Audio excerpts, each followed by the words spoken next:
Welcome back. My name's Tara. Believe it or not, this is in fact Shane. Hi. Same guy from last week. Kind of. Thank you for joining us for week 2 of Lounge Room Lindy. We weren't sure how you were going to respond to week 1, but we had lots of love for it. Yeah, we're really glad to see that everybody seemed to get at least a bit of fun out of it. Even if you just kind of watched it and went, what a bunch of losers. We were just really glad that it gave you something to do. Thank you so much for the feedback. Thank you so much for checking it out and sharing it. We're super, super happy. Also, was really surprised to see that a bunch of people not from Perth and not from Australia were watching it. So hello in your respective languages and places, wherever you may be trapped in your lounge room. Or someone's lounge room. We hope you've been looking after yourselves while we're all in isolation, and that you're checking in with those people around you that you might not be able to have contact with at the moment. We've been spending a lot of time just hanging out, playing around with our little beautiful boys. I point like this because they're outside in the sun right now, fast asleep. We've been playing a whole lot of Mario Party with our time, which so much Mario. So much Mario Party. So much Warlow, apparently, as well. Warlow is the person that you don't want to lose to, that Tara hates playing against. For those at home, his name's Wario. I couldn't see the television. But now it's Warlow. A wonderful Pixar film and a horrible Nintendo villain.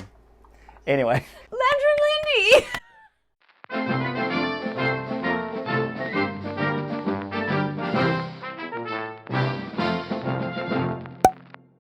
It's week 2 of Lounge Room Lindy, and today we're going to be focusing on some Texas Tommy variation. We'll start off with a pretty basic swing out framework and then get into Texas Tommy. I love Texas Tommy. It is absolutely one of my favorite moves, and it is, I think, one of the moves you can get the most out of in regards to variations and playing around. So we look forward to kicking off with some Texas Tommy. Welcome to the wide shot. All right, we're going to get started today with just the basic framework of a swing out, and then from there we're going to add on our Texas Tommy, because I mean, I would say that this Texas Tommy is basically a swing out variation. With some other little fancy bits. So we're going to start with swing out. So remember, the swing out is an 8 count move that starts in open and ends in open. It is a rock, step, triple step, step, step, triple step, or 1, 2, 3, 5, 6, and 7, 8. For the follows, what we want to be thinking about here is focusing on being in a good position on 4. So by that I mean 1, 2, 3, and 4. You're wanting to be balanced, weight over that right leg and on a 180 directly in front of your partner. And then we want to think about the 5. The 5 is going to be a small step directly under yourself. So we're going to go 5 from here. 5 from here because it's easier to see. I'm going to just step directly under myself and be balanced, yeah? So if we do that, what if we start from here? Yeah. So 1, 2, 3, and 4, 5 directly underneath. These are really important points for the Texas Tommy that we're about to do. So a Texas Tommy all the way through looks like this. 1, 2, 3, 5, 6, 7, 8. Or from this angle, 1, 2, 3, and 4, 5, 6, 7, 8. The main focus here, leads, is swapping the hand across through to the 5. So our 4 position is the same. So to me, this is the same as a swing out or most swing out variations. And then from here, when I step through on the 5, I'm going to swap my partner's hand like this. So I'm here and I'm going to just 5 straight around. I'm looking to try and get what I think of as a bracelet lead. So I tend to catch my partner's wrist. With this connection here, I make sure that I'm not squeezing. I've just got a nice loose connection so that when my partner rolls out, that can actually roll through and I can get connection through there. It's like I'm wearing a bracelet. Second thing, leads, that we can think about is something that we can do to encourage our partner to stay nice and relaxed with our left to right arm connection, which is the arm that we pass across. So when I'm here on 4, I'm going to keep this left arm nice and relaxed. And as I step through, I'm going to keep that close to my partner's hip and bring it around to this connection here. I tend to think that I've found in my experience that the more this arm comes out, the more my partner thinks about engaging that shoulder, and they might think to kind of turn out. So when I actually do this connection through here, I keep it nice and loose and just pass it straight around, and that makes it nice and easy for that rollout. And really, really important for the follows is just keep it relaxed. You'll feel your partner give you that relaxed lead, so just go with that and match that energy. So I'm really not feeling a whole lot from Shane there. I'm just feeling him lightly toss my arm behind my back, and that will help you complete the move. When we put all this together, what we can do with the Texas Tommy, I lead through, I've got a nice clean 4, I'm going to pass through on the 5, and then on this 6, as this comes around, I pass this around to my hand, so we're back in the open position. You can stay in a cross handhold position, that's fine. Maybe it's even cooler, depending on where you come from. Who knows? You might lead something groovy after that, which is A-okay. So the main thing I want to think about is getting back to this left hand connection. Also with the Texas Tommy, it's all about the energy you give on the 5 there, leads, and the direction that you give and follows. It's about you following that direction and just allowing yourself to unravel on the way out. It's quite a soft and relaxed move. So I'm going to lead the 5 with that direction, swap the hand and move myself back. So 1, 2, 3, and 4, 5, 6, 7, and 8. Now if my partner doesn't travel at all on that triple step, I can move myself back. 2, 3, and 4, 5, 6, and I can move back, which is something can happen quite a lot in, say, social dancing. If my partner does move more, then I just move less. 2, 3, and 4, 5, 6, 7, and 8. So either are fine, and in the middle we would both move a little bit back. I'm always trying to get this nice comfortable distance with a nice soft stretch. It's something that I think feels really good when I'm social dancing, and it gives me a good connection for leading whatever comes next. So now we're going to teach you the first of our Texas Tommy variations. Shane doesn't have a name for this one, so I call it side-side. Call it what you will. Side-side. Side-side is acceptable. Texas Tommy with a side-side, a side of side. It's an 8 count move. We're going to show you the shape first. Basically, I'm going to bring my partner in. I catch like usual, and then I'm going to go side, side, and back out again. So from this direction, so you can see, I come in, we've got our halfway position, and then I do side, side, and back out again. Footwork is the same as usual, rock, step, triple, step, step, triple. The difference being, of course, is that we're going to change the exit direction. So with footwork, let's actually do it from the other side. It's a little easier to see. With footwork, it is 1, 2, 3, and 4, 5, 6, 7, and 8. Now the way that I make this work, it all comes down to the energy I use on the 5 and the control that I have with this hand connection. This is how I like to do it. I'm sure there's a lot of ways to do it. Now, with this, as I lead the 5, I know that I'm going to have to catch and redirect my partner's energy. So I don't want to lead a huge 5 and then have to try and control a runaway train, in this case called Tara. So I'm the express. I was going to make a Thomas the Tank Engine joke, but No. Oh no, he is a train. Yeah. Yeah, I don't know. I don't watch just a lot call of him a Thomas the tank Tank Engine. Anyway, We don't have children. we have 2 cats. So if we look at the halfway position on the 4, this is our 4. We all know how to get through to here. So when I lead the 5, I lead a nice soft 5. I'm still giving direction, but not an inordinate amount of direction. That's a big word. Big words. So I lead my 5, and then I use this right arm as like a brace. So my partner can't get past this, and I keep it in line with my shoulder line. So for me, I think of my hip line, so my feet go down here, and my shoulder line, my arm goes down here. So it's rare that I want my partner to go outside of my shoulder line. So in this instance here, I'm going to keep my arm in the same place on the 5, use my hip and my shoulder, I'm going to push across onto that 6. Because I've got my hands connected around my partner's waist, as I step around 5, I've got this hand connection. I keep this connection until I actually push on the 6 and then release that. It's like a gate. A boom gate. Keep boom it on gate. the train theme. Boom.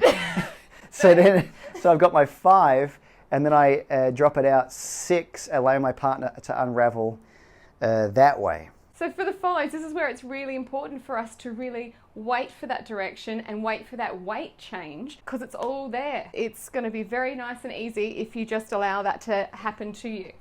So 1, 2, 3, and 4, 5, 6, 7, and 1, 2, 3, 5, 6, 7, 8. Nice and easy. All right, it's time for our second Texas Tommy variation. I have no name for this one either. I like to call it catch return. Okay. Up top. I call it up top. Alrighty. So it looks like this. 1, 2, 3, and 4, 5, 6, 7, 8. From this direction. 1, 2, 3, and 4, 5, 6, 7, 8. Yee! So the shape for this is a little interesting in that, so it's the same through to 4. So we come through to 4, same. 5 is all the same. So at this point, I'm still going to let my partner go through like on a regular Texas Tommy variation. And then I'm going to catch this hand, bang, here. And then I'm going to, as I move back, I can pull my partner back into the closed position with me. A little tip for the leads is I would generally lead a Texas Tommy, a regular Texas Tommy first to see what my partner does with their left arm. So some follows will have it in a position where you can't catch it, so that move is not for them. It is for other people. So if I notice how my partner removes their hands, if I do a regular Texas Tommy, 3 and 4, as I do the Texas Tommy, I can watch what my partner does. Some people, if I come around to here, so some people tuck this right in, and then I can't get it. So I keep an eye out for how they deal with their left arm. And if there's someone that keeps it still available, Shane's preference, then as they're going out, I can catch that hand to then return them back into the closed position. If follows choose not to have that hand available, that is entirely their choice. And this is kind of where a lot of lead choices come from, is by adapting to how your partner dances. There's no one way to do this. So every single time I dance with a new follow, even dancing with a follow I've danced with for a long time, I'm still checking in to see, has anything changed? How do they move? What's their pulse? What kind of moves would they prefer? Because it's, at least in my opinion, it's a 50-50 dance. I want to hear what my partner has to say, and I also want to facilitate my partner's movement, so my leads will change depending on who I'm dancing with. So ultimately, I get to be a new dancer with every new person I'm dancing with, which is why I love this dance so much. We're all unique. We've all got a different voice. So good. So footwork for this is rock, step, triple, step, step, triple. Nothing's changed. As a lead though, what I'm looking for is to catch that connection coming out of the 6. So I'm trying to make sure that I can control my partner's weight change from 6 to 7 to bring my partner back. We're just going to stop on the 6 so you can see where that collect is. So 1, 2, 3, and 4, 5, 6. This is where I can get my partner to redirect that 7, 7, and 8 into the closed position. So for the follows, this is where it's really important to wait for that weight change. Lots of wait. Wait. If you rush it, if you speed up, you're going to miss it. So really just wait on that 6, wait, and then you will get redirected. And also important to keep all of that connected, like we always talk about. This is where you're going to get that indication follows, is straight through this arm. So if there's at least a little bit of energy there that you can bring into play, when you feel that connection on the hand, that's what's going to stop you from wanting to transfer in that direction on 7 to come back in through here. So if we do it all the way, let's do it all the way from this direction so you can see us get back into the closed position. Ooh, which way? Oh. 1, 2, 3, and 4, 5, 6, 7, and 8. And as usual, I shift a little bit off the line to allow my partner to move straight through. Hey. All right, we come to our final variation. It's kind of a sequence. So we're going to put the last variation and the first variation together and to get a little sequence together. It's important to point out, though, that even when we get a little more complicated and we're talking about technique and all these kind of things, which are required, the important thing is to remember to still have fun. Fun is the most important part of this dance. It is paramount. Paramount. Or maybe it's not. Maybe we should be serious. No, fun's good. Fun's good. Yeah, fun's good. Okay, so for our last little bit, we're going to put a little sequence together. I'm going to do it from this side. It's going to look like this. 1, 2, 3, and 4, 5, 6, 7, and 1, 2, 3, and 4, 5, and 6. Let's do it from this direction. So 1, 2, 3, and 4, 5, 6, 7, and 1, 3, and 4, 5, and 6. Ooh! Yeah. Let's look at shape. So the shape of this will be regular all the way through to 4. 4.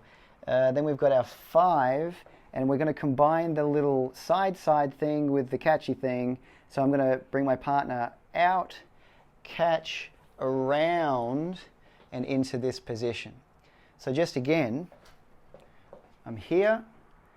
I'm going to be, my partner's going out, I'm going to catch. This is a combination of the two. So I've got the hand connection at the back, hand connection at the top, and then I'm going to lead a circle around and then catch. So then you'll end up in this position. So I've got my partner's right forearm, my partner's left hand.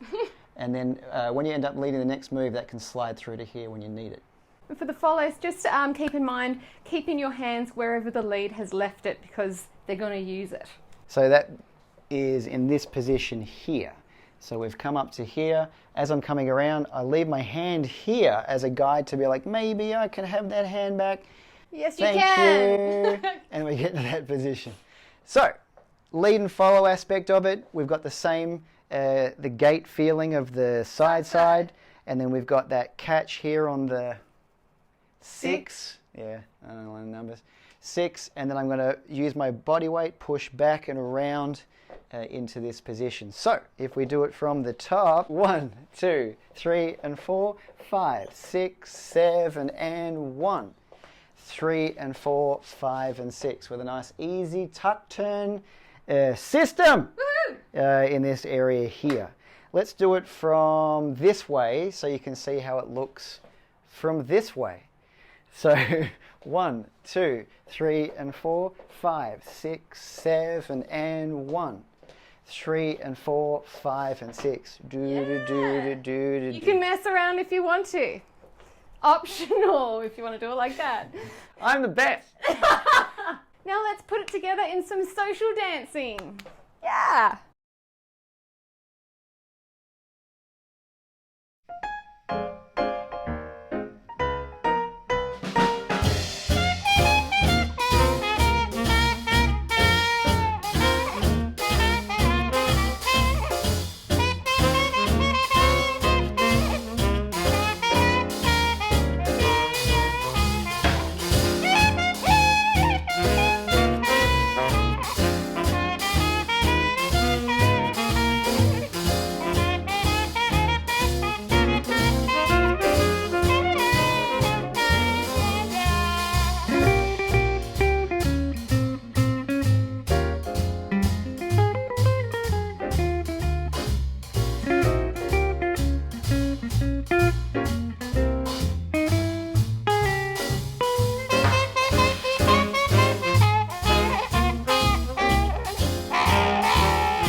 us for week 2 of Lounge Room Lindy. These are our babies. This is Caesar. One of the feedbacks that we had was needs more cats. So this is Charlie. Say hi, Charlie. Hello. This is Caesar. He's a little erratic. He's a mute. But we're going to look forward to seeing you next week for another Lounge Room Lindy. And maybe there'll be something special just for you. From us to you, it's Charlie saying, "Put me down!"